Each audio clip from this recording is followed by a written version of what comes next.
बार फिर आ चुके हैं हम अपने उसी डिजिटल स्टूडियो में जहां पर मैंने आपको क्लास लिया था लास्ट टाइम। केमिकल काइनेटिक्स का लास्ट टॉपिक बचा है, तो मैंने सोचा कि थोड़ा अच्छे से बहुत बढ़िया से आपको एक एक चीज एक्सप्लेन की जाए, तो मैं आपको लेके आ गया हूँ वापस। तो बहुत आराम से आज लास्ट टॉपिक है केमिकल काइनेटिक्स का, हम खत्म कर देंगे। एक क्वेश्चन 100% ऑर्डर का आता है या फिर इसका आता है जो आज पढ़ेंगे एनर्जी प्रोफाइल्स का। तो दोनों चीजें मिला के एक क्वेश्चन पक्का है आपका जी-यूनिट में। तो हम आज बहुत बढ़िया से एक एक क्विज करते जाएंगे। बहुत सारे लोग आ गए, hello hello hello Priyal, hello Anand, how are you? Most probably सब घर पे सेफ होंगे। तो आज हम शुरू करेंगे विदाउट वेस्टिंग टाइम, कोई टाइम को वेस्ट नहीं करते हैं और शुरू करते हैं केमिकल काइनेटिक्स का एनर्जी वाला जो क्वेश्चन है कि जो रेट है वो किस किस फैक्टर पे डिपेंड करती है। तो रेट टेम्परेचर के साथ कैसे डिपेंड करती है वो बात करेंगे। तो dependency of rate on temperature, तो फैक्टर्स है, पहला कौन सा फैक्टर्स है वो है टेम्परेचर। कि टेम्परेचर का और रेट का क्या रिलेशन है, what is the relation between temperature and rate. As temperature increases rate of reaction increases। बहुत शॉर्ट में पहले सिंपल कि क्या होगा, टेम्परेचर इंक्रीज करेंगे रेट इंक्रीज होंगे। पीछे की मैकेनिज्म बैक हैंड में जाके हम बताएंगे कि क्यों करेगा, वो अलग बात है, पर पहले तो ये तो समझाए कि होगा क्या। As temperature increases rate of reaction increases. एक होता है टेम्परेचर कॉफिशिएंट, क्या बोलते हैं उसे, temperature coefficient. What is the temperature coefficient? कि जैसे आप 10 डिग्री सेंटीग्रेड टेम्परेचर बढ़ाते हैं तो ऑलमोस्ट 2 to 3 टाइम रेट बढ़ जाता है, 2 to 3 टाइम्स रेट बढ़ जाता है। As you increase temperature by 10 degree Celsius और by 10 kelvin, rate increases 2 times और 3 टाइम्स, डबल फोल्ड या ट्रिपल फोल्ड हो जाएगा। वो क्वेश्चन में दिया होगा, तो हम जनरलाइज करें, आपको 2 टाइम्स दिया होगा या 3 टाइम्स दिया होगा, पर जनरली 2 टाइम्स लेकर चलते हैं कि 10 डिग्री सेल्सियस बढ़ाने से रेट 2 टाइम्स बढ़ जाता है। ऐसा क्यों होता है उसकी बात करेंगे, लेकिन उससे पहले मैं थोड़ा सा केमिकल इक्विलिब्रियम की तरफ आपको ले जाता हूं, कुछ एनर्जीज की प्रोफाइल्स बताता हूं। सबसे पहले जैसे अपन बात करें कि कोई रिएक्टेंट है ए और बी, वो आपस में रिएक्शन करके क्या बना रहे हैं, सी और डी बना रहे हैं, या कोई रिएक्टेंट आर है वो क्या दे रहा है आपको, पी दे रहा है। तो उसका एनर्जी डायग्राम क्या होगा, या तो ये एक्सोथर्मिक होगा या ये एंडोथर्मिक होगा, या neither it is exothermic nor endothermic. तो रिएक्शन कैसे प्रोसीड करती है वो देखते हैं। मेरी बात ध्यान से सुनते जाना, मैं एनर्जी प्रोफाइल डायग्राम बना रहा हूं। इधर मैं ले रहा हूं पोटेंशियल एनर्जी और एनर्जी, इधर मैं एनर्जी ले रहा हूं, इधर मैं रिएक्शन कोऑर्डिनेट ले रहा हूं। रिएक्शन कोऑर्डिनेट का मतलब रिएक्शन जैसे जैसे प्रोसीड कर रही है उसकी एनर्जी में क्या रिलेशन आता जा रहा है। तो पहले मेरी बात ध्यान से देखना और बताना कौन बच्चा बता पाएगा। ये रिएक्टेंट है, ये आपका प्रोडक्ट है, ये जो हाईएस्ट, ये जो आपका हाईएस्ट एनर्जी है, ये हाईएस्ट एनर्जी है ना, इसे हम बोलते हैं threshold energy, TE, threshold energy. और ये रिएक्टेंट है, ये प्रोडक्ट है। तो पहले मुझे ये बताइए रिएक्शन कौन सी है, एक्सो है, एंडो है, नाइदर एक्सो नॉर एंडो, कैसी रिएक्शन है पहले तो ये बताइए, ये किस तरह की रिएक्शन है फटाफट बताइए। उधर से आंसर आने शुरू हो गए हैं, एक्सोथर्मिक, एक्सोथर्मिक, क्या ये रिएक्शन एक्सोथर्मिक है भाई? तो कैसे पता चलेगा ये रिएक्शन एक्सोथर्मिक है कि एंडोथर्मिक? लेट्स सी कैसे पता चलेगा, जो बिल्कुल नए बच्चे हैं। ये जो रिएक्टेंट की एनर्जी है, ये रिएक्टेंट की एनर्जी है कि नहीं है, उससे प्रोडक्ट तक पहुंचने के लिए इतनी एनर्जी की और रिक्वायरमेंट होगी कि नहीं होगी। इस एनर्जी को बोलते हैं एक्टिवेशन एनर्जी। क्या बोलते हैं इसे? Activation energy. ये एक्टिवेशन एनर्जी किसकी है? फॉरवर्ड रिएक्शन की। अगर मैं बात करूं कि सर अपन प्रोडक्ट के लिए देखूं, मैं किसके लिए देखूं? प्रोडक्ट के लिए। तो आप देखोगे कि ये जो है ये एक्टिवेशन एनर्जी किसके लिए? बैकवर्ड रिएक्शन के लिए। इतनी एक्टिवेशन एनर्जी चाहिए रिएक्टेंट को प्रोडक्ट में बदलने के लिए, और इतनी ज्यादा एक्टिवेशन एनर्जी चाहिए प्रोडक्ट को रिएक्टेंट की तरफ बदलने के लिए। तो डेल्टा एच क्या होगा? डेल्टा एच होगा ई एक्टिवेशन फॉरवर्ड माइनस ई एक्टिवेशन कई बच्चे क्या करते हैं, बैकवर्ड माइनस फॉरवर्ड कर देते हैं। तो एंथैल्पी ऑफ रिएक्शन क्या होती है, एंथैल्पी ऑफ रिएक्शन होती है ई एक्टिवेशन फॉरवर्ड माइनस ई एक्टिवेशन बैकवर्ड। अगर ये नेगेटिव है तो रिएक्शन कैसी होगी, एक्सो, और अगर ये पॉजिटिव है तो रिएक्शन कैसी होगी, एंडो। बोलो समझ आया कि नहीं आया। तो अगर मैं यहां से अगर आपको ये बताऊं कि देखो अब इन दोनों का डिफरेंस देखना, आप इसका और इसका डिफरेंस देखना, ये जो डिफरेंस है ये डेल्टा एच है, इस डिफरेंस को क्या बोलेंगे आप, डेल्टा एच बोलेंगे। तो डेल्टा जो एच है वो नेगेटिव है कि पॉजिटिव है, सर एक्टिवेशन एनर्जी फॉरवर्ड की कम है, बैकवर्ड की ज्यादा है, यानी ये चीज क्या आ रही है, नेगेटिव आ रही है। अरे सर नेगेटिव है इसका मतलब एक्सो है, नेगेटिव है इसका मतलब क्या है, तो ये रिएक्शन एक्सोथर्मिक है। अब बताओ भाई नेचुरली इस रिएक्शन को कहा जाए कि तुझे बता फॉरवर्ड में जाना है कि बैकवर्ड में जाना है, तो ये रिएक्शन क्या बोलेगी, ये रिएक्शन क्या बोलेगी, मुझे फॉरवर्ड में जाना है, मैं बोलूं इस रिएक्शन को चल भाई रिएक्टेंट्स तुझे प्रोडक्ट्स बनाने हैं, तो R से P बना अच्छा है कि P से R बनना अच्छा है, किधर जाना चाहेगा, जिधर ज्यादा स्टेबल है, ज्यादा स्टेबल रिएक्टेंट की प्रोडक्ट है, जिसकी एनर्जी कम होती है उसकी स्टेबिलिटी ज्यादा होती है। तो which one is more stable, product is more stable than reactant। बोलिए समझ आ रहा है कि नहीं आ रहा है, क्योंकि इसकी एनर्जी कम है। तो ये रिएक्शन किधर प्रोसीड करना चाहेगी, प्रोडक्ट साइड में प्रोसीड करना चाहेगी।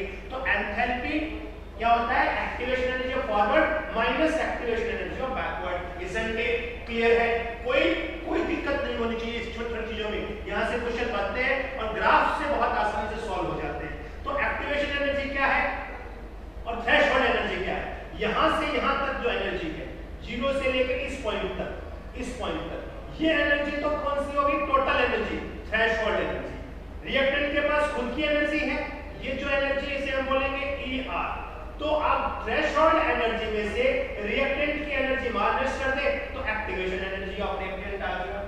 और यहां से ये देखो प्रोडक्ट की एनर्जी है, ये किसकी एनर्जी है, ये आपका प्रोडक्ट की एनर्जी है। तो देखो यहां से यहां threshold energy this point two this point, उसमें से ये प्रोडक्ट की एनर्जी को माइनस कर दे तो क्या बच जाएगा, एक्टिवेशन एनर्जी ऑफ प्रोडक्ट बन जाएगा, बैकवर्ड डायरेक्शन बन जाएगी। तो डेल्टा एच क्या होता है, ई एक्टिवेशन फॉरवर्ड माइनस ई एक्टिवेशन बैकवर्ड। तो एक्टिवेशन एनर्जी क्या है, ये जो एक्टिवेटेड कॉम्प्लेक्स है इस इतनी एनर्जी चाहिए, अगर इससे कम एनर्जी हुई तो रिएक्टेंट प्रोडक्ट पे नहीं जाएगा। तो minimum required energy of reactants to form product is called as activation energy. तो टेम्परेचर इसको कैसे चेंज करता है वो हम बताएंगे। ऑब्वियसली बात है, एक्टिवेशन एनर्जी बढ़ाओगे तो एक्टिवेशन एनर्जी या तो बढ़ रही होगी या कम हो रही होगी, वो सारी बातें हम करते हैं। पर पहले समझाया डेल्टा एच का क्या फॉर्मूला है, डेल्टा एच कैसे निकली, इसका समझ आया भाई, यहां तक समझ आया। ये मैंने बेसिक बताया। टेम्परेचर कोएफिशिएंट क्या होता है कि 10 डिग्री सेल्सियस टेम्परेचर बढ़ाने पर रेट 2 to 3 टाइम्स बढ़ जाती है, इसको क्या बोलते हैं, टेम्परेचर कोएफिशिएंट बनता है। और सिंपल टेम्परेचर इंक्रीज करोगे तो रेट ऑफ रिएक्शन इंक्रीज होएगा, के इंक्रीज होएगा। ये बोलो समझ आया सबको। ये डेल्टा एच वाली बात समझ आई कि नहीं आई, ये एक्सोथर्मिक रिएक्शन है, ये बात समझ आई कि नहीं आई। तो क्या एंडोग्राफ खुद बना सकते हैं या मैं बना के दिखाऊं, एंडोग्राफ मैं खुद बना के दिखाऊं या आप बनाओगे भाई, एंडोग्राफ कहां बना ले, एंडोग्राफ यहां बना लेते हैं। टेम्परेचर कोएफिशिएंट है, हटा देता हूं ऊपर, ये हटा दिया, वापस लिख दे, कोई दिक्कत नहीं। अब आता है दूसरा ग्राफ। ये लो, ये कोई एनर्जी है इधर, पोटेंशियल एनर्जी है, पोटेंशियल एनर्जी बोलते हैं जनरली, और इधर रिएक्शन की प्रोग्रेस, इसको बोलते हैं रिएक्शन कोऑर्डिनेट, अब मेरी बात ध्यान से सुनना, अब ग्राफ देखना, ये आपका रिएक्टेंट है, ये आपका प्रोडक्ट है। बोलो समझ आया कि नहीं आया, ये रिएक्टेंट है आपका और ये प्रोडक्ट है। बोलो समझ आया कि नहीं आया भाई, सबको समझ आना चाहिए। ये जो है, ये जो पॉइंट है, ये पॉइंट कौन सा हो गया, थ्रेशोल्ड एनर्जी वाला पॉइंट हो गया। ये आपका मिनिमम रिक्वायर्ड एनर्जी है, इसे क्या बोलेंगे, ई एक्टिवेशन फॉरवर्ड। वेरी गुड, शाबाश। यहाँ पर ई एक्टिवेशन बैकवर्ड, शाबाश। बोलो समझ आया कि नहीं आया? तो डेल्टा एच क्या हुआ? डेल्टा एच हुआ ई एक्टिवेशन फॉरवर्ड माइनस ई एक्टिवेशन बैकवर्ड। अरे कोई फॉर्मूला तो नहीं बदल जाएगा, ऐसा थोड़ी ये ग्राफ के लिए अलग लगेगा, इस ग्राफ के लिए अलग लगेगा, फॉर्मूला वुड बी सेम। तो इसके लिए क्या होगा भैया? सर फॉरवर्ड वाली ज्यादा है, बैकवर्ड वाली कम है, तो डेल्टा एच कैसा आएगा भैया? पॉजिटिव। पॉजिटिव का मतलब ये रिएक्शन कैसी है? एंडोथर्मिक। तो ये रिएक्शन कैसी हो गई? एंडो। कहने का मतलब नीचे छूटे प्रोडक्ट तो एक्सो, प्रोडक्ट ऊपर छूट जाए रिएक्टेंट की कंपैरिजन में तो एंडो। तो ये एंडोथर्मिक रिएक्शन है, ये रिएक्टेंट की एनर्जी है, इतनी तो होती है। इसे क्या बोलेंगे? Energy of reactant. तो थ्रेशोल्ड एनर्जी में से रिएक्टेंट की एनर्जी माइनस कर दो तो ई एक्टिवेशन एनर्जी बचेगी। थ्रेशोल्ड एनर्जी में से प्रोडक्ट की एनर्जी माइनस कर दो तो ई एक्टिवेशन बैकवर्ड बचेगी। तो ये डेल्टा एच है। तो डेल्टा एच क्या है भाई? तो डेल्टा एच क्या है? डेल्टा एच जो है वो ये है। इस चीज को क्या बोलेंगे? ये जो डिफरेंस है इसे क्या बोलेंगे? Delta H. बोलिए समझ आया कि नहीं आया?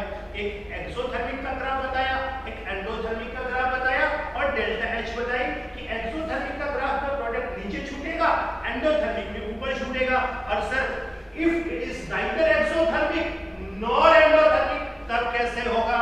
अरे भैया तब तो बोलने की जरूरत ही नहीं है, तब तो क्या होगा? ये दोनों सेम लेवल पे होंगे। दोनों किस पे होंगे? सेम लेवल पे होंगे। हाँ माइक लगा दो।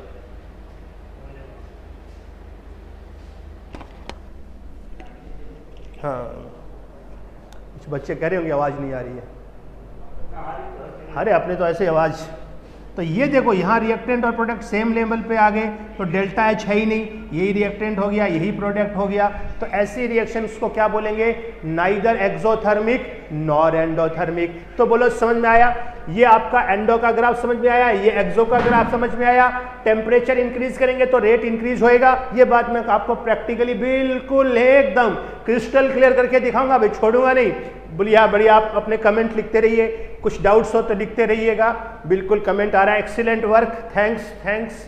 हाँ भाई एक्सो एक्सो एक्सो एक्सो, अरे वही आंसर भी सही आ रहे हैं। चलिए आगे बढ़ते हैं। तो अपन अब थोड़ा सा इस चीज को, एक्सो एंडो तो आपको समझ में आ गया, डेल्टा एच क्या होता है वो समझ में आ गया। अब मैं इसको रेट के साथ टेम्परेचर का क्या रिलेशन है वो बताता हूं, आपको बहुत मजा आ जाएगा आज। बिल्कुल, तो आगे बढ़ते हैं। यस, अब आ जाते हैं बहुत आराम से। अब नेक्स्ट अपना जो टॉपिक है वो अपन कवर करते हैं। मेरी बात ध्यान से सुनिएगा। आपको याद है क्या Maxwellian distribution of molecule speed? Maxwell ने क्या बताया था याद है? थोड़ा सा बता देता हूं, पहले मैक्सवेल पे आ जाते हैं फिर इस पे आ जाते हैं। तो ये मैं आपको बता देता हूं, Maxwellian distribution of molecular speed. क्या फॉर्मूला था याद है? dn equals to 4 pi n m upon 2 pi R T 3/2 e to the power minus M U square 2 R T U square into D U. बस छोटा सा formula है, ये Maxwell ने निकाला था। आप कोई बोले कि सर क्या करना है यार, चिंता मत करो यार, ये तो पूरा कांस्टेंट है, ये तो पूरा कांस्टेंट है। तो आप इसको k लिख दो, यानी कि जो आपका ये n इधर ले आऊँ तो 1/n और du भी इधर ले आया, dn/du क्या है वो मैं बताऊंगा। इस directly proportional to e to the power, ये पूरा कांस्टेंट है तो मैं इसको a u स्क्वायर और u स्क्वायर ये लिख सकता हूँ, ठीक है ना। a की जगह क्या है? a की जगह आपका है m अपॉन 2RT और k की जगह क्या है? 4 पाई m अपॉन 2 पाई RT 3/2। तो ये सिंपल ये हो गया। ये क्या चीज़ रिप्रेजेंट करती है वो मैं बताऊंगा। पहले ये मैं मैक्सवेल की जो इक्वेशन है, जो हम states of matter gases state में 11th में पढ़ते हैं, क्योंकि कुछ बच्चे मेरे पास 11th में थे नहीं तो मुझे थोड़ा सा उनको बताना पड़ेगा, फिर मैं एनर्जी में आ जाऊंगा। तो मेरी बात ध्यान से सुनो, मैक्सवेल ने क्या बताया। जब हम 11th में थे और काइनेटिक थ्योरी ऑफ गैसेस पढ़ते थे तो हम ये पढ़ते थे कि गैस की जो मॉलिक्यूल्स हैं वो always are in random motion and due to random motion they collide with each other and with the wall of the container, and due to this collision every moment, every picosecond their speed changes.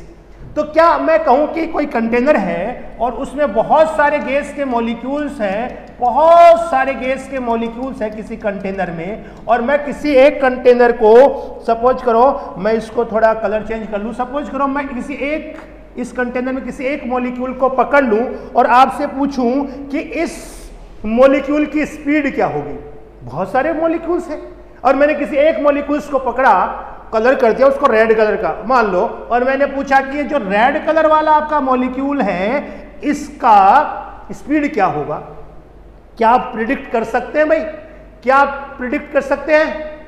अरे क्या predict कर सकते हैं? क्या predict नहीं किया जा सकता।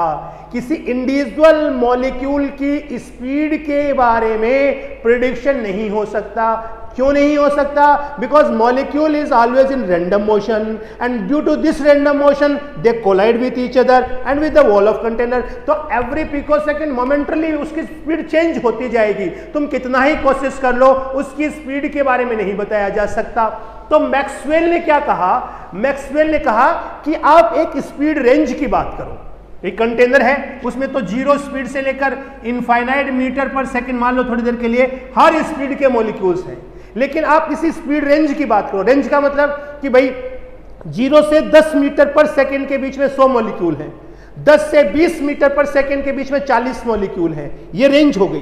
तो उसने कहा कि कितना भी कोलिजन हो जाए, कितना भी वो रैंडम मोशन करे, किसी स्पीड रेंज के बीच में जो नंबर ऑफ मॉलिक्यूल्स होते हैं वो कांस्टेंट होंगे, वो चेंज नहीं होंगे। यानी कि मान लो 0 से 10 मीटर पर सेकंड के बीच में 100 मॉलिक्यूल्स हैं। कितने हैं? मान लीजिए 100 मॉलिक्यूल्स हैं, तो वो 100 ही रहेंगे, चाहे कितने ही कोलिजन हो, कितनी बार ही वो कोलाइड करें। तो ये किसने बताया? ये मैक्सवेल ने बताया। तो what is the Maxwell's assumption of, ये प्रोबेबिलिटी बेस्ड है। ये कोई कहे कहां से आए? ये प्रोबेबिलिटी, ये जो फॉर्मूला है ये प्रोबेबिलिटी बेस्ड फॉर्मूला है। ये क्या बता रहा है कि किसी नंबर ऑफ स्पीड रेंज, किस number of molecule between A speed range is always constant. 0 से 10 मीटर के बीच में 100 है, 10 से मान लीजिए 20 के बीच में 150 है। तो ये कोई स्पीड रेंज पकड़ ली हमने और उसके बीच में नंबर ऑफ मॉलिक्यूल्स देखे तो वो फिक्स रहेंगे।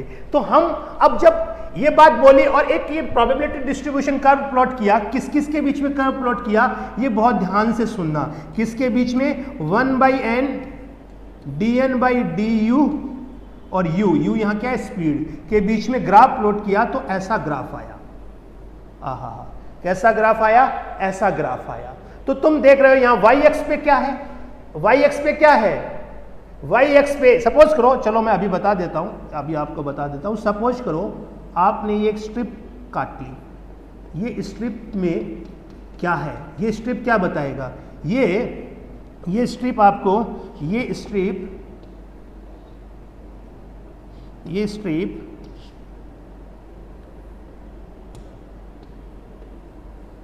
ये स्ट्रिप क्या बताएगा आपको? ये जो आपका स्ट्रिप है वो स्ट्रिप क्या बता रहा है? ये जो वेलोसिटी है इसको u मान लूं, इस वेलोसिटी को कितना मान लूं? u प्लस du मान लूं। कहने का मतलब ये 10 है, 10 है और ये 10.5 है, 10 प्लस 0.5 तो 10.5 है। यानी कि 10 से 10.5 के बीच में कितने मॉलिक्यूल्स हैं वो बता रहा है। ये किसी स्पीड रेंज में नंबर ऑफ मॉलिक्यूल्स बता रहा है। यानी कि अगर मैं इसको 100 ले रहा हूं सपोज करो और इसको 110 ले रहा हूं तो 100 से 110 मीटर पर सेकेंड के बीच में कितने मॉलिक्यूल्स हैं वो बता रहा है। यानी कि ये क्या बता रहा है? ये बता रहा है number of molecule fraction between u to u plus du। तो ये कितना आ गया? du आ गया। अरे ये कितनी चीज आ गई? du आ गई। y एक्स पे क्या है? dn/du इंटू x एक्स पे क्या है?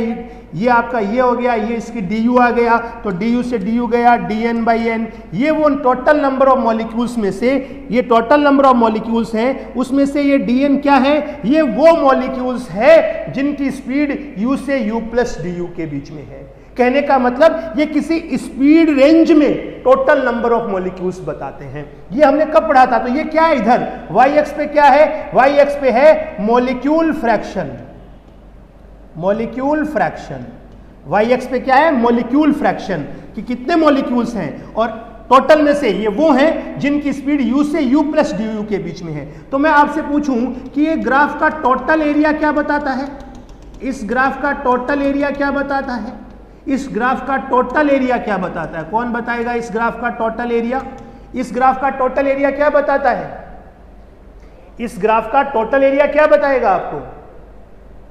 इस ग्राफ के ऐसे से मैं छोटी छोटी स्ट्रिप बनाता जाऊं और फिर मैं कहूं कि ये पूरा स्ट्रिप्स को आप काउंट करोगे तो क्या मिलेगा आपको, क्या मिलेगा, yes, total number of molecules, बिल्कुल सही है।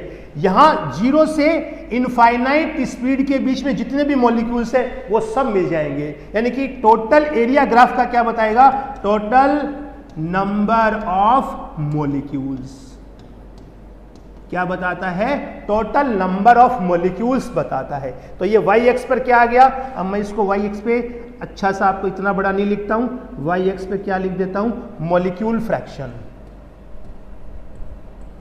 Molecule fraction. तो वाई एक्स पे क्या है, मॉलिक्यूल फ्रैक्शन, और यहां पर एक्स एक्स पर क्या है आपका, स्पीड है। तो आप देखोगे कि इस ग्राफ का एरिया आपको क्या बताएगा, ये कांस्टेंट टेम्परेचर T1 पर ये ग्राफ प्लॉट किया हुआ है, तो ये इस ग्राफ का क्या बताएगा, ये क्या बताएगा, ये area total number of molecules बताएगा। बोलो समझ आया कि नहीं आया, ये कहां से, ये मैक्सवेल से है, ये मैक्सवेलियन डिस्ट्रीब्यूशन ऑफ मॉलिक्यूलर स्पीड से आया है, जो हम कहां पढ़ते हैं, गैसियस स्टेट में पढ़ते हैं, केटीजी पढ़ते हुए, क्योंकि यहां इसका यूज है इसलिए मुझे थोड़ा सा रिवाइज करना पड़ा है। ये वैसे इस चैप्टर का अभी इसके आगे से इसको शुरू करेंगे इस चैप्टर में, लेकिन ये थोड़ा सा मैंने पीछे का रिवाइज किया है। अच्छा, ये क्या बताता है, याद हो तो, ये क्या बताता था, बोलो कौन बोलेगा, ये क्या बताता था, ये पॉइंट क्या बताता है, ये पॉइंट क्या बताता है, कौन बताएगा, और ये पॉइंट क्या बताता है। चलो ये तीनों पॉइंट बताओ तो मुझे स्टेट्स ऑफ मैटर में नहीं पढ़ाना पड़ेगा, है ना। पॉइंट ए क्या बताएगा, पॉइंट बी क्या बताएगा, और पॉइंट सी क्या बताएगा, चलो फटाफट बताओ। ए बी सी क्या बताएंगे, ये भी क्वेश्चन हो गया एक, अरे ये एकदम पीक से निकाला है, ए उसके आगे बी और उसके आगे सी, बोलो क्या बताएगा ए बी सी। कोई बच्चा बोलेगा हाँ ए, बिल्कुल सही है। आयरन मैन तो कौन है भाई, हर्षित है क्या, हाँ भाई ठीक है। ए तो URMS हो गया, बी गलत है, ए RMS हो गया, गलत है। ए पॉइंट क्या बताता है, ए पॉइंट क्या बताएगा, इस ग्राफ का बी पॉइंट क्या बताएगा, और इस ग्राफ का सी पॉइंट क्या बताएगा। ए URMS, मिहिर मैंने कहा था ना रिवाइज करके आना। बी यू एवरेज, अरे तो पहले ए तो बता फिर आएगा बी, पहले ए ही गलत है तो बी। ए RMS, बी एवरेज, अरे कौन, मोहित शर्मा पढ़ के नहीं आया है। सी UMPS, ए UMP, हाँ अस्मी बोली ना, अस्मी तो अस्मी है भाई, अस्मी तूने सही बोला है। ए क्या बताएगा, UMPS।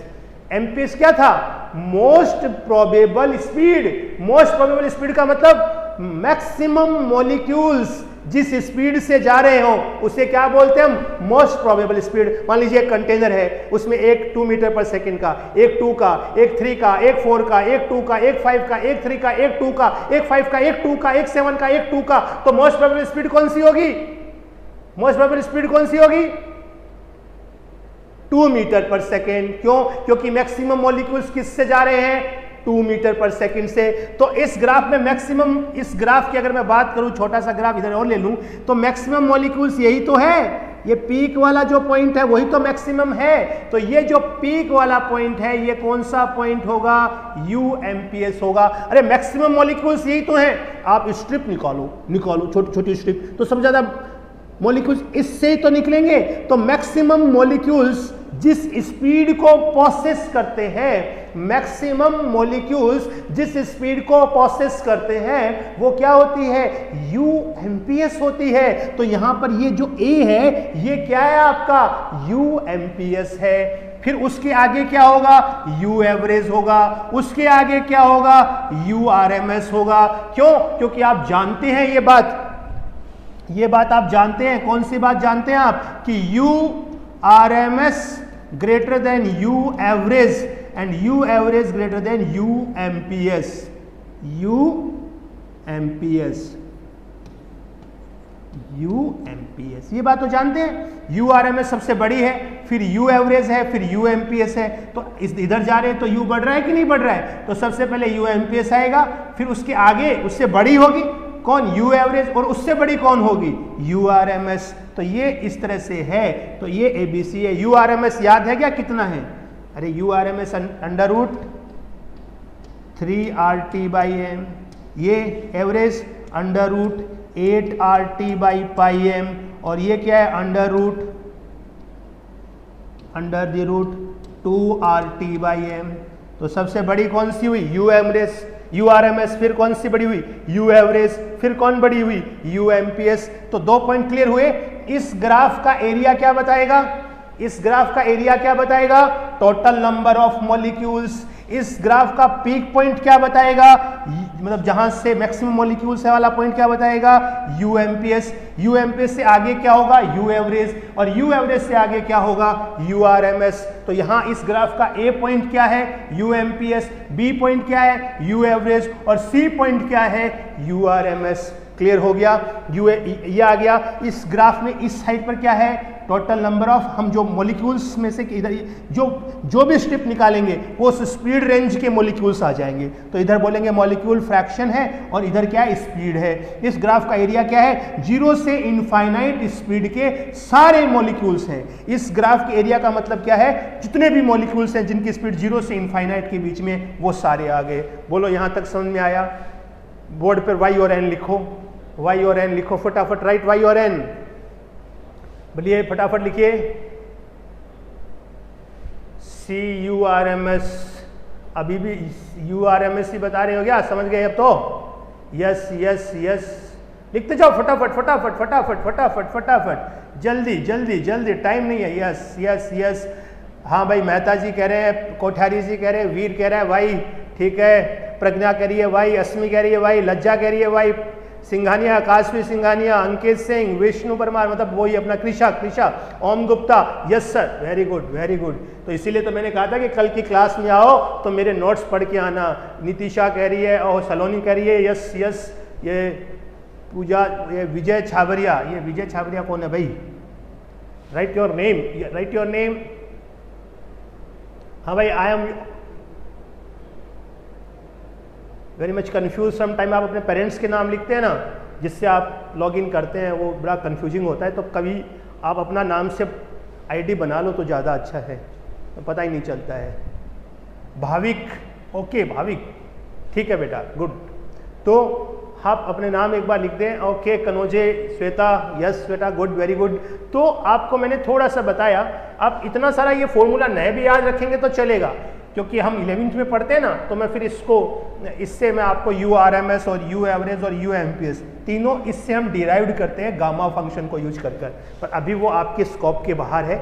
जब JEE एडवांस की मैं बेसिकली तैयारी करा रहा होता हूँ तो ज़्यादा फोकस करता हूँ, या 11th में बच्चा होता है तो ज़्यादा फोकस करता हूँ। लेकिन अभी तो हम ये सब पढ़ चुके हैं, हमें ज़रूरत भी नहीं है। तो मैंने आपको क्या बता दिया, सिर्फ छोटी सी चीज़ें बता दी है कि ये एक चीज़ और बताऊंगा, उसके बाद में सीधा अपन किस पर आ जाएंगे, आर्हेनियस पर आ जाएंगे। यहाँ तक तो ठीक है, कोई दिक्कत नहीं है मेरे हिसाब से कि टेम्परेचर के साथ कैसे स्पीड बदलेगी, वहाँ पहुँचना है मुझे। तो पहले तो मैं स्पीड का थोड़ा सा 11th का रिलेशन बताते हुए आगे बढ़ रहा हूँ, क्योंकि आज का केमिकल काइनेटिक्स ख़त्म ही कर देना है मुझे। अच्छा, कल आपका रेस्ट रहेगा, कल कोई क्लास नहीं है, आप आराम से बैठ के शांति से तैयारी करिएगा टेस्ट की, जो मंडे को टेस्ट होने वाला है। डन। असाइनमेंट दिया है भाई, तो असाइनमेंट आप शुरू कर दीजिए, जितने हो उसमें कुछ पैरेलल और सीक्वेंशियल रिएक्शन के क्वेश्चन है, वो JEE एडवांस वाले बच्चों के लिए है। तो पैरेलल और सीक्वेंशियल जो JEE एडवांस वाले बच्चे हैं वही करें, बाकी छोड़ दें, मैं पैरेलल और सीक्वेंशियल अलग से उनको समझा भी दूंगा। चलिए ये हटाता हूं भाई मैं अब। ओके डन, आगे बढ़ते हैं। यस, तो अभी ग्राफ आपके सामने ये आया, ये किस टेम्परेचर पर आया, T1 टेम्परेचर पर। ग्राफ A बोल दूं इसको, ठीक है। देखो अभी मैं टेम्परेचर T2 पर ग्राफ लेता हूं, ये टेम्परेचर T2 पर ग्राफ है, सेम वही पूरा कंटेनर है। अब टेम्परेचर T1 से T2 बोल दिया, ये ग्राफ A बोल दूं मैं इसे, और इसे मैं ग्राफ B बोल दूं। चलेगा, है ना। ये आपका मॉलिक्यूल फ्रैक्शन और ये आपका स्पीड है, ठीक है। बताइएंगे, आप बताएंगे मुझे, कौन बताएगा? Area of graph A and area of graph B में क्या रिलेशन होगा? कौन बताएगा? कौन बताएगा? कौन बताएगा? जल्दी बताओ। हाँ, रितिका, रितिका, यस। कृषा, हाँ हाँ हाँ, क्या बात है, क्या बात है। आयुष, आयुष, यार देखो आप लोगों को मैंने पिछले साल पढ़ाया, उसका मजा आ रहा है ना इस साल। देखो मजा आ गया, मजा आ गया, कोई गलत बोल ही नहीं सकता। अब प्रज्ञा, मजा आ गया। अच्छा महाराज आनंद, अरे पढ़ाई शुरू कर दे। यस प्रियल, प्रियल्स, मेहता, जिने मेहता है ना, ये समीप मेहता मतलब जिने मेहता हुआ, और ये रितिका परमार हुई। Good good good. तो अभी अपने दोस्तों जो भी है ना मणिनगर वाला, मणिनगर तो हॉट स्पॉट है, तो उनको बोलो कि अब आ जाओ सर की क्लास में फटाफट। अगर अपना भला चाहते हो तो सर की क्लास में आ जाओ। केमिस्ट्री में 140 मार्क्स गारंटी के साथ, निट में, जेई में 80, 100 में से 80। तो बोल दो अपने फ्रेंड्स को कि आ जाए। यस, सेम होगी, सेम होगी, बिल्कुल बिल्कुल सेम होगी, कोई दिक्कत नहीं है। मैंने बोला ना, मैं आपको बता रहा हूँ, इट इज माई गारंटी। ये गारंटी है पंकज सर की। क्या गारंटी है? कि जो भी नोट्स में पढ़ा रहा हूँ उससे बाहर क्वेश्चन आ जाए तो मेरे घर डंडा लेके आ जाना। विद 100% जेन्युइन गारंटी है, कुछ बाहर नहीं आएगा।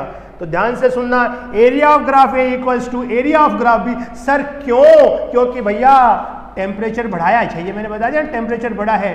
टेम्परेचर बढ़ाया तो क्या नंबर ऑफ मॉलिक्यूल्स चेंज हो जाएंगे क्या? अरे भैया नंबर ऑफ मॉलिक्यूल्स पहले भी 100 है, टेम्परेचर बढ़ा दोगे तब भी नंबर ऑफ मॉलिक्यूल्स 100 ही रहेंगे। तो क्या बोलेंगे कि सर एरिया तो टोटल नंबर ऑफ मॉलिक्यूल्स को बताता है, तो टोटल नंबर ऑफ मॉलिक्यूल्स क्या रहेंगे? क्या रहेंगे? सेम रहेंगे। इसलिए ग्राफ का जो एरिया है वो सेम रहेगा। लेकिन आप जानते हैं ना काइनेटिक एनर्जी पर मॉलिक्यूल कितनी होती है? 3/2 kT। तो टेम्परेचर बढ़ाने से सब मॉलिक्यूल्स की क्या बढ़ती है? Kinetic energy. काइनेटिक एनर्जी आप केटीजी में पढ़ते हो ना, पर मॉलिक्यूल कितनी होती है? 3/2 kT, और पर मोल 3/2 RT, और एन मोल की 3/2 nRT। तो पर मोल निकालना है तो R कर देना, और एन मोल की है तो nRT कर देना। एक मॉलिक्यूल की ये क्या है? पर मॉलिक्यूल के बोल्ट्जमान कांस्टेंट पर मॉलिक्यूल। तो काइनेटिक एनर्जी बढ़ेगी।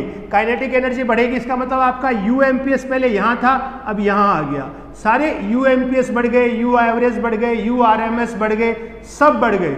जो जहां सबसे ज्यादा नंबर ऑफ मॉलिक्यूल्स थे वो ये एरिया है, यूएमपीएस के आसपास है ना सबसे ज्यादा मॉलिक्यूल्स। तो जैसे आपने टेम्परेचर बढ़ाया सबसे ज्यादा धक्का कहां लगेगा? यूएमपीएस के आसपास। यानी कि आपका जो ग्राफ है वो थोड़ा सा ब्रॉड हो जाएगा, जो ये स्टीपनेस है ना ये कम हो जाएगी, ब्रॉड हो जाएगा। ये बोलो आपको समझ में आया? ये लास्ट क्लास का मैंने आपको रिवाइज करा दिया। अब मैं फटाफट आता हूं, बोलो यहां तक समझ में आया? कोई दिक्कत यहां तक? ये दिक्कत है क्या? अरे हाँ, क्योंकि यूएमपीएस का फॉर्मूला भी क्या है? यूएमपीएस का फॉर्मूला है, कोई भी आरएमएस सबका फॉर्मूला भी देखोगे ना, तो देखो टेम्परेचर बढ़ाओगे तो यूएमपीएस बढ़ेगा। तो कोई कहे सर यूएमपीएस बढ़ा गया, हाँ यहां से यहां आ गया। क्या कम हुआ? Number of molecules processing UMPS decreased. पहले 100 थे तो 50 हो गए, पर यूएमपीएस खुद तो बढ़ा है। यूएमपीएस तो पहले यहां था और यहां आ गया। एरिया ग्राफ की क्या रही है? सेम रही है। यूएमपीएस, यू एवरेज, यूआरएमएस सब बढ़ जाएंगे। सबको आगे टेम्परेचर बढ़ाएगा तो आगे धक्का लगेगा। और सबसे ज्यादा ग्राफ ब्रॉड कहां होगा? जहां सबसे ज्यादा मॉलिक्यूल्स है। और सबसे ज्यादा मॉलिक्यूल्स कहां है? यूएमपीएस के आसपास। तो यूएमपीएस के आसपास ये ग्राफ क्या होगा? ब्रॉड होगा। बोलो समझ में आया? कोई दिक्कत? बिल्कुल काम से काम, मतलब से मतलब। 2 चैप्टर एक साथ खींच रहा हूं, केटीजी भी खींचा गया है, पता ही नहीं चला बातों ही बातों में। This is the magic of Pankaj Dhanuka sir. ये मैजिक है, समझ में आ रहा है? अरे हो रहा है ना पाई वसूल आपकी, ठीक है? हाँ लिखो, हाँ हाँ बिल्कुल बिल्कुल, मजा आ रहा है। यस यस, ठीक है भाई। आराम से समझ में आना चाहिए कि एक चीज। अब मैं 5 मिनट में आगे बढ़ते हैं, ठीक है? कोई दिक्कत नहीं होनी चाहिए। Let us move. अब आ जाते हैं, अब मैं वापस अपने आप यहाँ पे आता हूँ कि आपको मैंने जो पढ़ाया वो यही पढ़ाया कि सपोज कोई रिएक्शन है H2 gas plus I2 gas gives out 2HI gas. ये बहुत छोटी सी एक रिएक्शन ली, ये रिएक्शन कैसे प्रोसीड हो रही है कि सर H2 है ना रिएक्ट करेगी I2 से, करेगी तो क्या होगा, एक इंटरमीडिएट बनेगा। क्या इंटरमीडिएट बनेगा, क्या बनेगा कि H और H का बॉन्ड, क्या इंटरमीडिएट बनेगा कि H और H का बॉन्ड I और I का बॉन्ड टूटेगा और किसके बीच में बॉन्ड बना रहा होगा, HI के बीच में बॉन्ड बना रहा होगा। ये एक इंटरमीडिएट बनेगा कि नहीं बनेगा, अरे एक इंटरमीडिएट बनेगा कि नहीं बनेगा। न तो अभी पूरी तरह से HH के बॉन्ड टूटे हैं, न II के बॉन्ड टूटे हैं, न HI के बीच में फॉर्म हुए, और थोड़ी देर बाद में क्या बन जाएगा, 2HI बन जाएगा।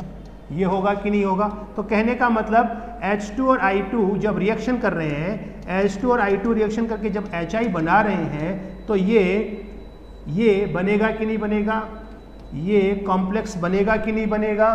तो हम कहते हैं कि यहाँ से यहाँ तक पहुँचने के लिए ये एक्टिवेशन एनर्जी की जरूरत होगी कि नहीं होगी।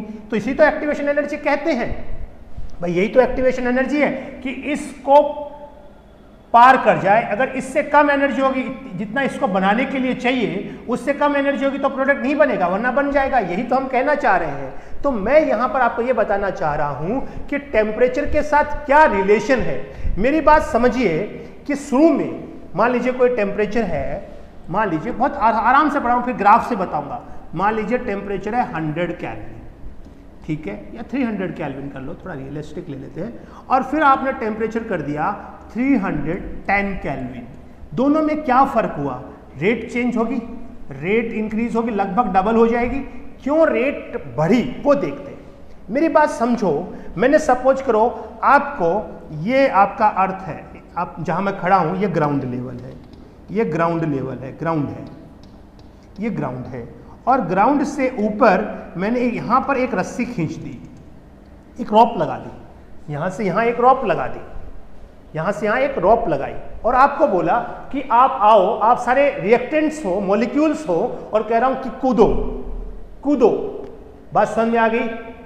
आप में से केवल जो आप टोटल 100 हो उसमें से केवल 50 ही से कूद पाए, बाकी 50 नहीं कूद पाए। जो कूद पाए इस रस्सी को, जो इस लेवल की, सपोज करो इस लेवल पे ये रस्सी है मेरे, यहां मान लो आपकी लगभग इस लेवल पे ये मेरी रस्सी है, बिल्कुल मेरे चिन्ह को टच करते हुए लेवल पे एक रस्सी, और मैं आपसे कह रहा हूं कूदो। आप इस रस्सी को कूद पाए, बात समझ में आ रही है। रस्सी यहां है और मैं आपको कूदो, आप में से 50 लोग कूद पाए, 50 नहीं कूद पाए। ये एक तरह से एक्टिवेशन एनर्जी है, ये एनर्जी बैरियर है। इस एनर्जी बैरियर को, मतलब इस बैरियर को अगर आप क्रॉस करोगे तो ही आप प्रोडक्ट्स बनाओगे, तो ही आपको मेडल मिलेगा, अदरवाइज नहीं मिलेगा। ये मैंने चेंज नहीं किया है, मैंने यहां पर फिक्स कर दिया इस रस्सी को। तो 100 में से 50 ही कूद पाए टेम्परेचर 300 केल्विन पर। कितने केल्विन पर, 300 केल्विन पे। तो टोटल जो थे उसमें से सिर्फ 50 ही कूद पाए। टेम्परेचर जब आपने कितना लिया, 300। लेकिन जैसे आप टेम्परेचर बढ़ाते हो, जैसे आप सपोज करो 40 कूद पाए, सपोज करो, जैसे आपने टेम्परेचर बढ़ाया, जैसे टेम्परेचर बढ़ाया का मतलब जो बाकी लोग नहीं कूद पा रहे थे, अब मैंने उनको कहा कि बेटा तू भी कर सकता है, मिहिर तेरे में तो बहुत ताकत है, अरे पृथा तू तो बिल्कुल कर सकती है, तेरे में तो बहुत एनर्जी है, अंकित तू तो कर ही जाएगा। ऐसे करके आपको मैंने अगर मान लीजिए मोटिवेट किया, बूस्ट किया, तो हो सकता है पहले 40 कूद रहे थे और अब इस टेम्परेचर पर 80 कूदने लग गए। क्या रस्सी को चेंज किया गया? रस्सी तो वही है।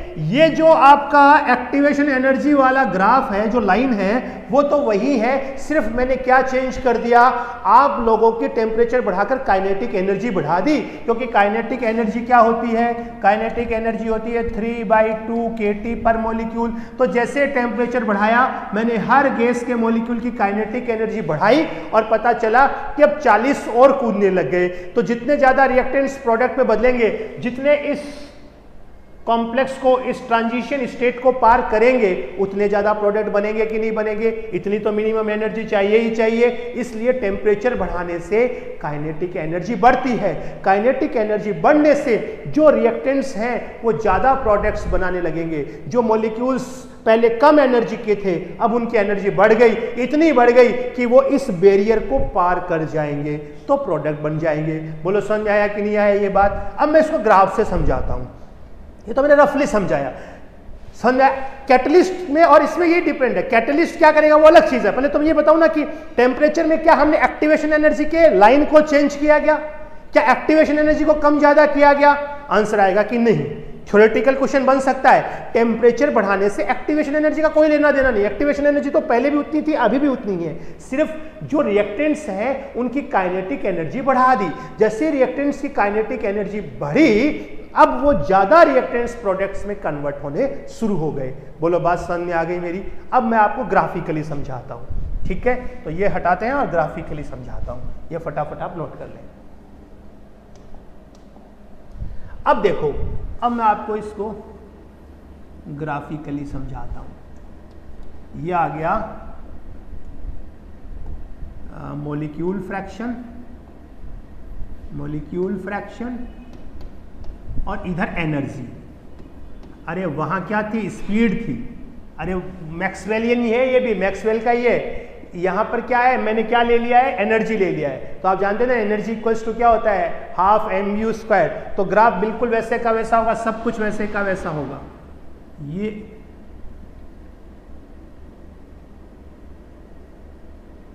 तो जो ग्राफ है वो ये ग्राफ है। मान लीजिए टेम्परेचर T1 पर, ठीक है? ये लाइन जो है वो क्या बता रही है? मैक्सिमम मॉलिक्यूल्स जिस एनर्जी से जा रहे हैं, most probable energy. Most probable speed की जगह क्या वर्ड हो जाएगा अब? मोस्ट प्रोबेबल एनर्जी हो गई। समझ लो ये एक्टिवेशन एनर्जी की रिक्वायरमेंट है। ये अपने पास कलर बदलने की फैसिलिटी है तो बदल ही लेते हैं। ये मान लीजिए इतनी जो एनर्जी है, ई डैश बोल दूं, ये वो एनर्जी है जो मिनिमम चाहिए ही चाहिए। इससे पहले रिएक्टेंट्स प्रोडक्ट में नहीं बदल सकते। ये वो एनर्जी बैरियर है, इसको क्रॉस करोगे तो प्रोडक्ट बनेंगे वरना नहीं बनेंगे। यानी कि इस समय अगर आप इस ग्राफ को देख रहे हो तो ये मॉलिक्यूल्स हैं, ये मॉलिक्यूल्स हैं जिनकी एनर्जी एक्टिवेशन एनर्जी से इक्वल या ज़्यादा है। ये वो मॉलिक्यूल्स हैं जिनकी एनर्जी एक्टिवेशन एनर्जी या उससे ज़्यादा है। बोलो समझ में आया कि नहीं आया? मैंने बोल दिया कि ये एक्टिवेशन एनर्जी है, मतलब मिनिमम इतनी एनर्जी चाहिए। तो इस समय जब आप इस ग्राफ को देख रहे हो तो आप कह रहे हो कि सर इस ग्राफ को जब आप देख रहे हो तो ये बात कह रहे हो कि सर इतने मॉलिक्यूल्स हैं जिनकी एनर्जी एक्टिवेशन एनर्जी या उससे ज़्यादा है टेम्परेचर T1 पर। समझ में आ रहा है? अब जैसे आपने टेम्परेचर बढ़ाया तो ग्राफ ब्रॉड होगा, स्पीड बढ़ेगी, काइनेटिक एनर्जी बढ़ेगी। तो ग्राफ ब्रॉड होकर ग्राफ कैसा हो गया अब आपका? तो अब आपका जो ग्राफ है, जैसे ही आपने टेम्परेचर बढ़ाया आपका जो ग्राफ है वो ऐसा हो गया। अब आपका ग्राफ कैसा हो गया? ऐसा हो गया।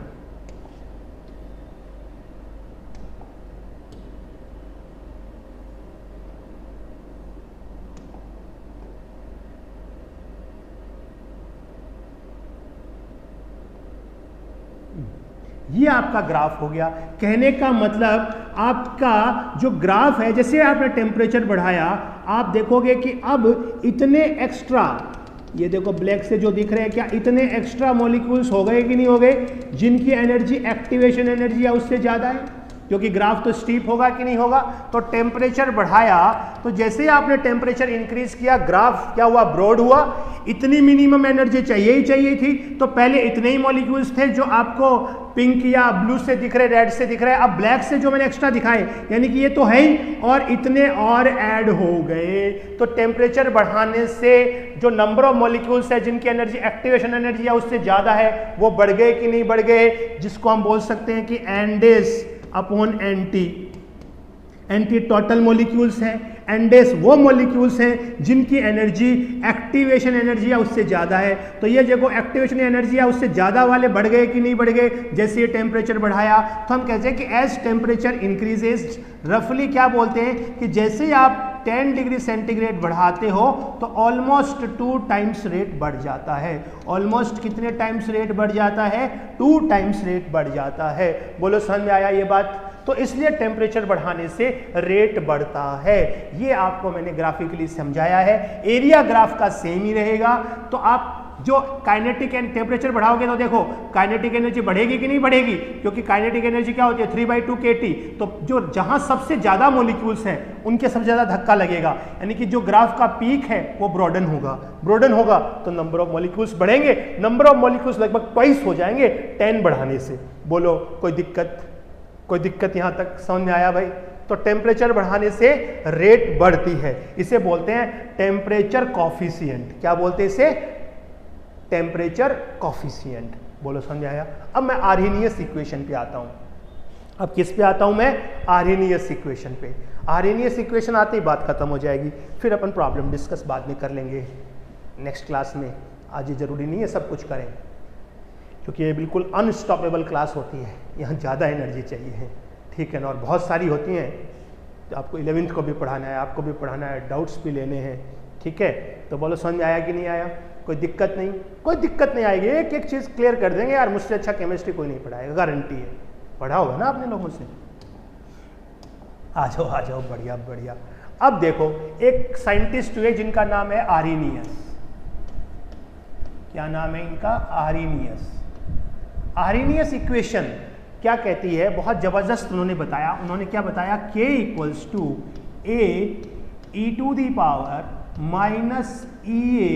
(A)(-EA)/RT। ये बताया आर्हेनियस ने। K =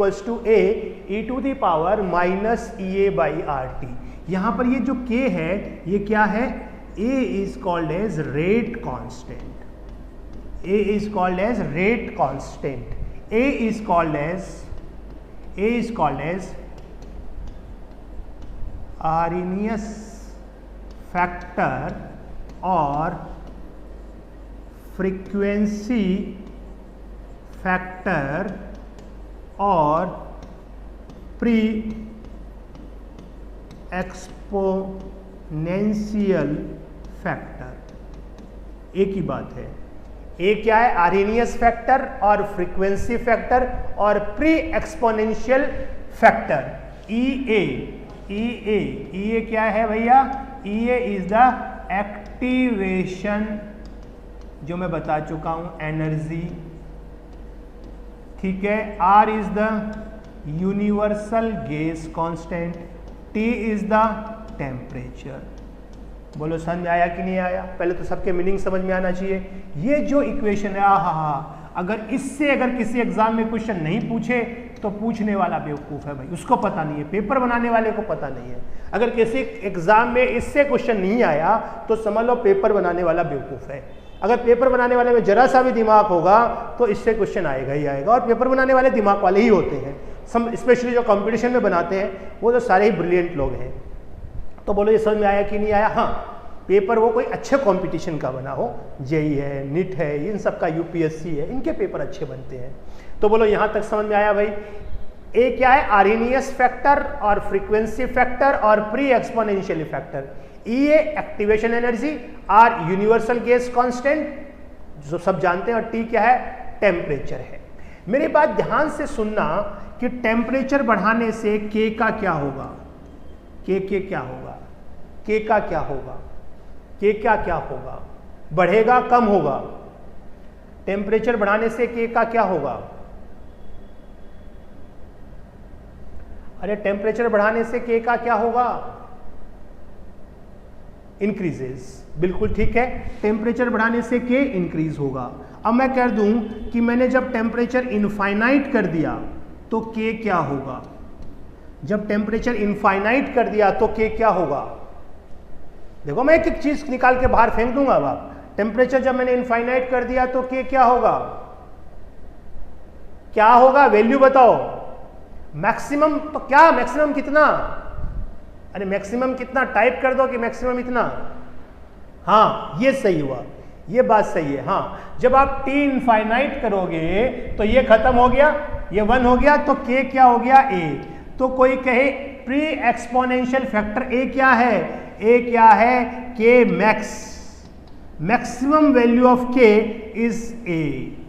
हाँ, ये कौन बताएगा, छोटी सी चीज है, जोरदार चीज है। मैक्सिमम वैल्यू, जो के की मैक्सिमम वैल्यू वो कितनी हो सकती है, ए हो सकती है। ए कब होगी, जब इतना इनफाइनाइट टेम्परेचर कर दूं कि सारे ही मॉलिक्यूल्स ऑलमोस्ट रिएक्टेंट्स किस में कन्वर्ट हो जाए, प्रोडक्ट में कन्वर्ट हो जाए। तो पहले ए समझ में आ गया, कोई दिक्कत नहीं है कि मैक्सिमम वैल्यू ऑफ के इज ए। अब ये क्या है, आहा, कलर बदलो भाई, कलर बदलो, कलर बदलो। आहा, मुझे इसमें पढ़ाने से एक चीज़ पता चली कि यार बढ़िया कलर से पढ़ाओ, है ना। मैंने कई लोगों के यूट्यूब पर देखे तो मुझे ये समझ में आया कि साला कंटेंट कैसा भी हो, कलर अच्छा होना चाहिए। अब अपने तो एक मार्कर से, एक कलर से पढ़ाने वाले टीचर रह गए, तो मैंने कहा क्यों नहीं अपन पढ़ाएं भी अच्छा और कलर भी यूज करें सारे, तो सोने पे सुहागा। तो ये जो चीज़ मैंने आपका दूसरे कलर में जो मैंने सर्कल किया है, वो चीज़ क्या बता रही है, ये चीज़ क्या बता रही है, कौन सी चीज़, आहा, e to the power minus E A upon R T. ये चीज क्या बता रही है, बोलो, ये चीज क्या बता रही है, ये चीज क्या बता रही है, ये चीज क्या बता रही है। ये जो बच्चा बता देगा वो बच्चा है, बोलो फटाफट। ये जो मैंने सर्कल किया है, ये वाली चीज क्या बता रही है, प्रोबेबिलिटी। मजा आएगा, कुछ नहीं पता तो ऐसा वर्ड बोल दो कि साला सर भी बेहोश हो जाए, यहीं से चपाट मारूंगा मोहित शर्मा, मतलब कुछ भी, क्या प्रोबेबिलिटी। हाँ, बुढ़ापा आ गया तुझे पढ़ते पढ़ते, 2 साल हो गए, 12th में आ गया, तो 12th तो कर चुका है अब। प्रोबेबिलिटी, क्या प्रोबेबिलिटी, बोल भाई आगे बोल। हाँ, मृगांक धानु का एनर्जी। हाँ बेटा चिंता मत कर, घर आके सबसे पहले तुझे ही ठोकूंगा मैं, चिंता मत कर। आज तू है ना एक हाथ से खाना खाना सीख ले आदत।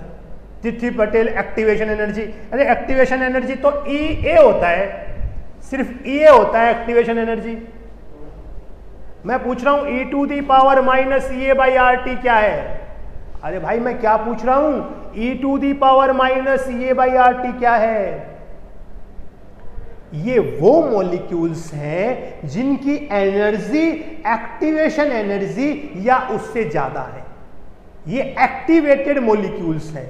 टोटल मॉलिक्यूल्स में से ये वो मॉलिक्यूल्स हैं जिनकी एनर्जी एक्टिवेशन एनर्जी या उससे ज्यादा है, जो प्रोडक्ट बना सकते हैं। क्या एक्टिवेशन एनर्जी से नीचे वाला प्रोडक्ट बना सकता है क्या, नहीं बना सकता। तो ये वो एनर्जी, वो मॉलिक्यूल्स हैं। ये आपका टोटल मॉलिक्यूल्स एंटी हुए, एंटी में से ये एंडेस हैं, यानी कि ये वो मॉलिक्यूल फ्रैक्शन है।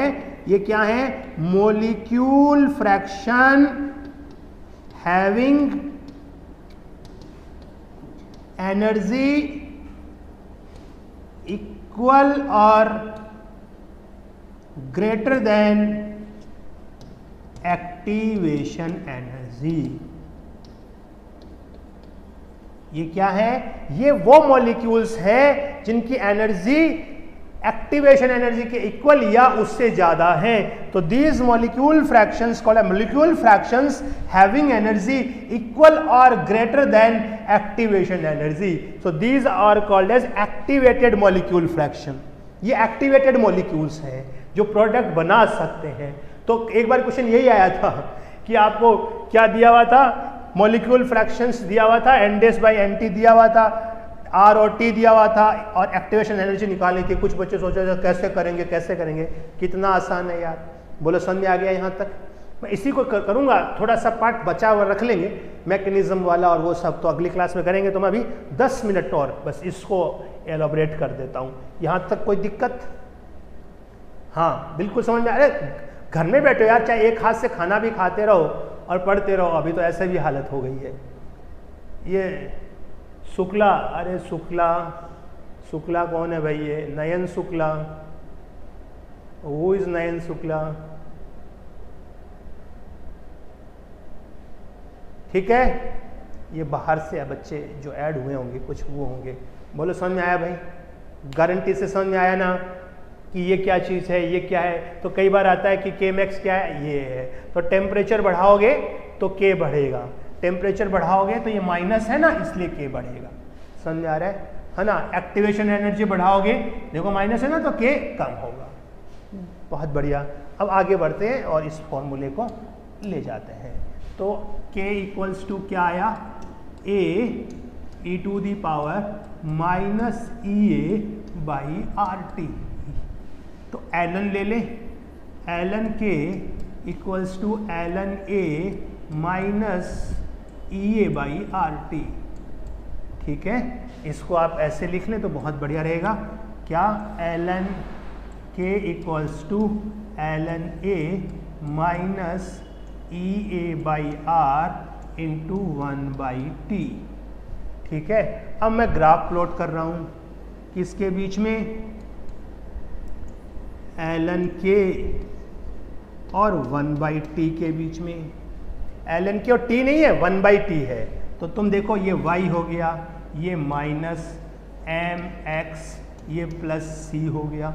तो y इक्वल्स टू कैसा ग्राफ हो गया, माइनस mx प्लस सी। माइनस mx प्लस सी का मतलब ऐसा ग्राफ हो गया जिसका स्लोप, ध्यान देखना भैया लॉग नहीं है, कई बार क्या होता है वो उसी के कारण 2.303 का फलक आ जाता है। स्लोप क्या होगा, माइनस EA बाई R, ये स्लोप होगा। इंटरसेप्ट क्या होगा, इंटरसेप्ट होगा ln A।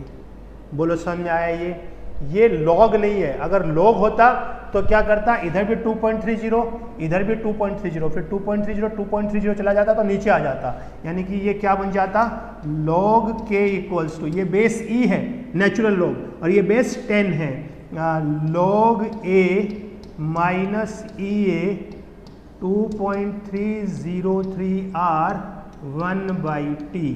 तो ध्यान रखना भाई, ये log का फॉर्मूला है और ये फॉर्मूला ln का है।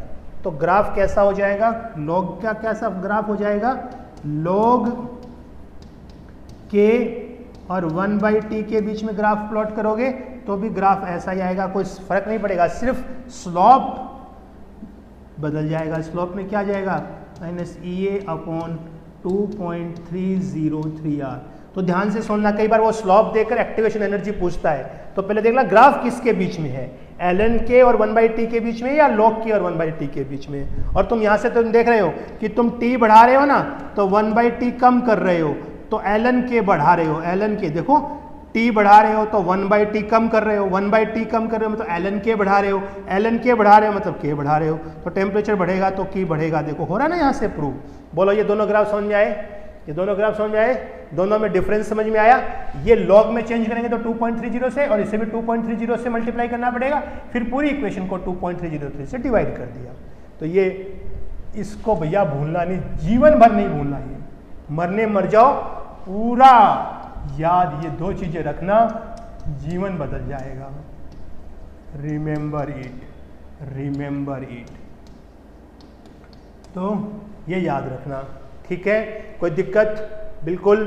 अरे अभी लॉकडाउन में थोड़ा सा यहाँ रिलैक्सेशन मिलने की पॉसिबिलिटीज़ है, पता नहीं, अगर मिला तो कुछ और नई चीज़ें अपन करेंगे, कुछ और इक्विपमेंट्स आ जाएंगे तो फिर आपको बिल्कुल ऐसे बाहर ऑरेलियस को निकाल के आपके सामने दिखाऊंगा, मैं मिलाऊंगा, उस चीज़ से पूछ लेना वो क्या कहना चाह रहा था। बोलो समझ में आया कि नहीं आया, बिल्कुल समझ में आ रहा है ना, क्लियर है ना, अरे क्रिस्टल क्लियर है ना। ये बस एक पॉइंट और बताना है, खत्म करूंगा फटाफट।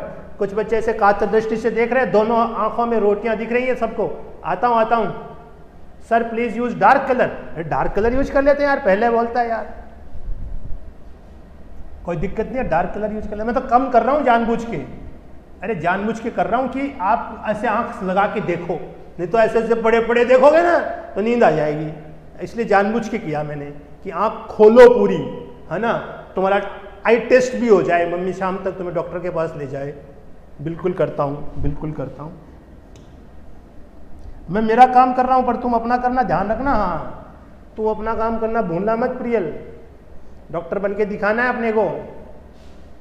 आ गया समझ में, आ गया समझ में, चलो आगे बढ़ते हैं। ये डार्क कलर तो इधर से चलाता हूँ, पेन को उल्टा करता हूँ और देखता हूँ चलता है क्या, है ना, चलता है क्या देखते हैं। तो ln k, अरे वाह, equals to ln a minus EA by RT, ठीक है, ये होता है।